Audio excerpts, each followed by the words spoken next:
Cummings, I will respond to the SONA situation.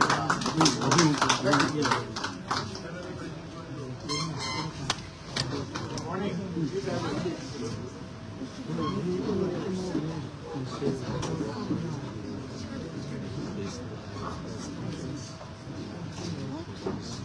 My fellow Liberians, mothers in the markets, students in the back rows, farmers in the restaurants, teachers in overcrowded classrooms, nurses in understaffed clinics, and workers across our 15 counties.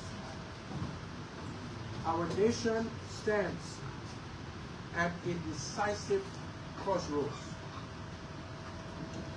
20 years after the end of our civil wars, and 2 years into this administration, we are being told the story of recovery. President Boakai assures the nation that our country is in a better state than it was a year ago. I respect the president. He is my friend, and I know he loves Liberia. But as a Liberian who listens to the everyday cries of our people and walk our communities, I must ask the question that every struggling family is asking. Recovery for whom? Progress for who? Results where? Today, I will not only critique the government, but I will offer a people-focused and people-centered set of alternatives to the challenges facing our country.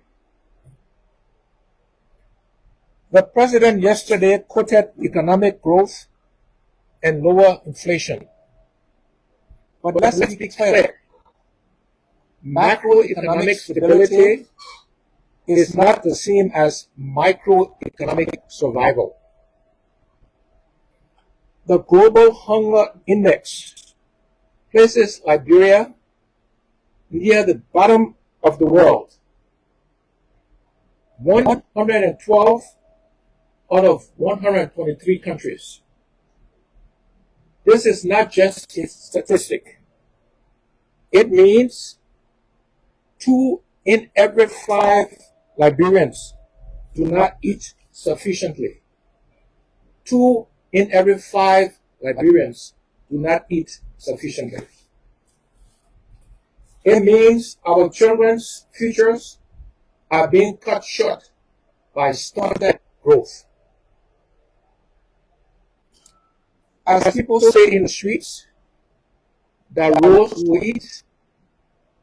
You cannot cook coal tar, and you cannot feed a child a blueprint. The state of our nation must be measured by the fullness of the stomach, the safety of our communities, and the dignity of work. The president proudly announced a U.S. $1.2 billion budget, the highest in our history.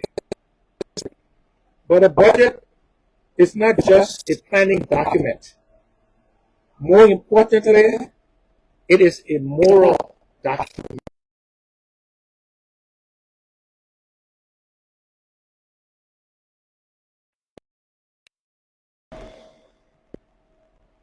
While the government celebrates these numbers, Liberia remains the 9th poorest nation on earth. The 9th poorest nation on earth. Over 2.5 million of our brothers and sisters cannot meet their basic needs. And in rural Liberia, the poverty rate is a staggering 80%. Where is the proof that this record budget is improving lives? While public hospitals lack gloves and schools lack chalk, the legislature's budget has increased to over 51 million United States dollars. And the National Security Agency's budget has ballooned by 50% to 22 million United States dollars. We are supposed to receive windfalls, including the 200 million ArcelorMittal signature bonus.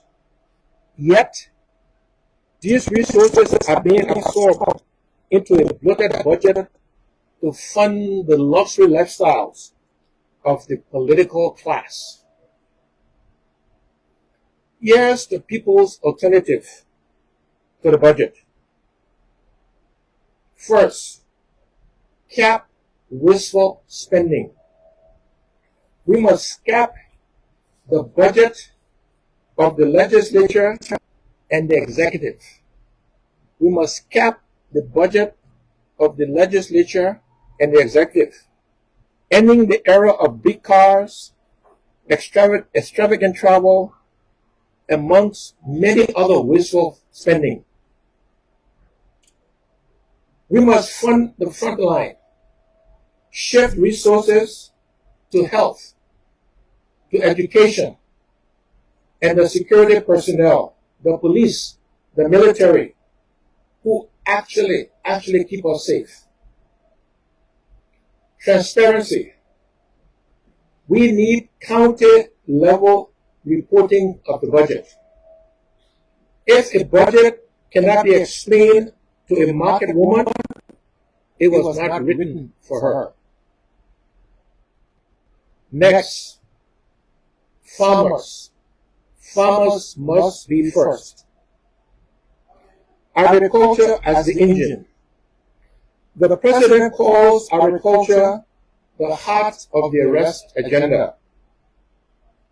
But you cannot claim agriculture is the heart while you slash its funding. Here's the people's alternative for our farmers. We must meet the international commitment to allocate 10% of our national budget to agriculture. Processing, not just planting. We must use windfalls to build processing plants, rice milling, cassava processing, and fisheries cold storage, so farmers move from hand to mouth to business for profit. Farmers move from hand to mouth to business for profit. Feeder roads.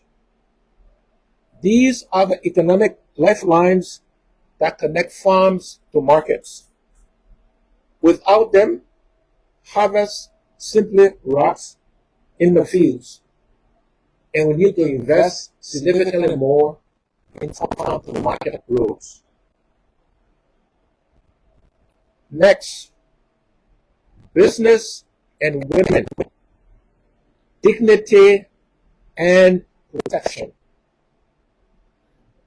Our Liberian women own 55% of small businesses, yet they are shut out of the banks and ignored by the system. But their struggle is not just economic. It is a struggle for safety and for dignity. Here's the people alternative for women. We need a national micro-loan scheme. We propose a dedicated credit and guarantee scheme specifically for market women and small Liberian businesses. Justice for women and girls. We cannot talk about women's first while the scourge of rape and sexual abuse haunts our communities. Covering. When our women and girls are safe and prosperous, Liberia grows from the bottom up. Youth first, from hustle to careers. From hustle to careers. A temporary job is not a future. Our youth are not lazy. They are blocked by lack of opportunity. Blocked by lack of opportunity. Yes, to give the opportunity for our youth. A national youth service program engage graduates, assistant teachers, healthcare workers, other professions, among many, many others, providing them with a salary, training, and a sense of purpose. We need a skills revolution. We need to expand TVET and apprenticeships county by county, so our young people have the technical skills to build our infrastructure. Decentralization, bringing government to people.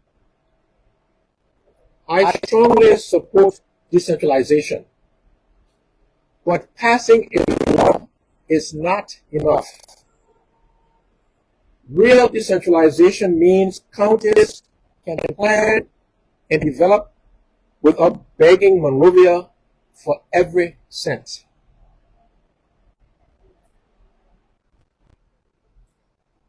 Yes, people's alternative on decentralization. Decentralized money, not just titles. Counties must have predictable and audited development financing. We must strengthen county service centers. Basic services, permits, documents, deeds, licenses must be available in every county hub so that citizens do not have to spend their last savings traveling to Monrovia. Local governance. We must empower local leaders to prioritize their own feeder roads, their own schools and clinics, ensuring that the government is felt in villages and not just on Capitol Hill. Energy and infrastructure, powering production. A nation cannot develop in darkness. Most Liberians still live without reliable electricity, and rural Liberia still remains, unfortunately, largely in the dark. Yes, the people's alternative on energy. We need mini-grids and solar to be installed and implemented immediately. We cannot wait on the central grid. We must deploy community solar and off-grid solutions for clinics and schools immediately. Power for production. Energy must be prioritized for agro-processing and small manufacturing to create jobs and not just to light up homes, although lighting homes is also important. Corruption. Corruption must go beyond indictments to justice. The president cited 11 indictments, but 2 convictions in 2 years is not the anti-corruption revolution Liberia needs. Corruption is the reason that there is no medicine in clinics, no supply in schools, among many other dire consequences. Here's the people's alternative on accountability. We special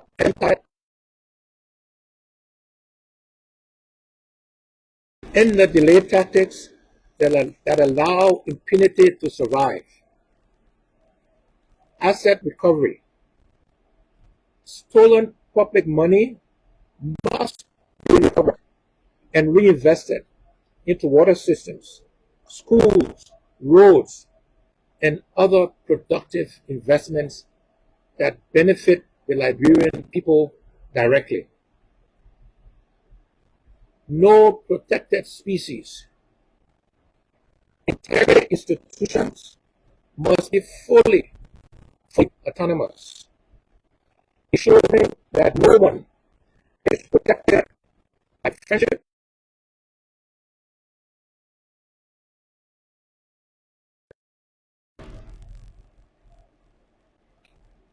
I've just shared a summary of some alternatives we propose to the many challenges facing our country. But let me conclude as follows. The time for action is now. The President ended his address by saying leadership is service. I agree. Leadership is also delivery. If the economy is growing, the people should feel it. People should feel it. If the government is working, hunger should be falling. Liberia has the land, the resources, and most importantly, Liberia has the talent. What we have lacked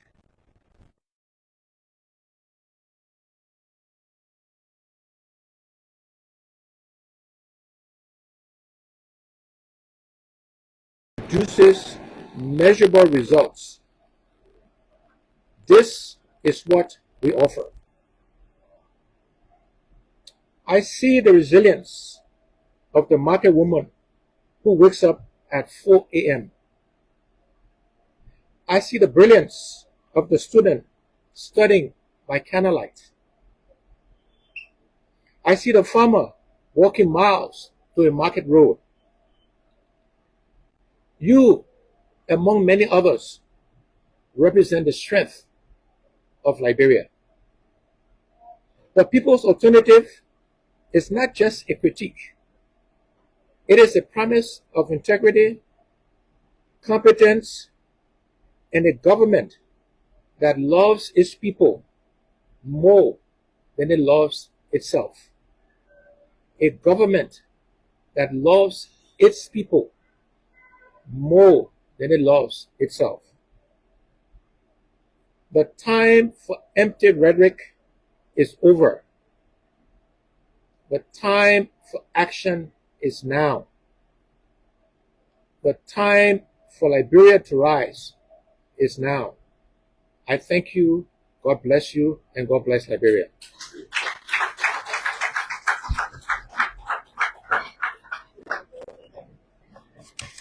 Thank you very much, ladies and gentlemen. That was the end of the press conference, and thank you for coming. And we look forward to having additional engagement with you this year. Thank you. So please.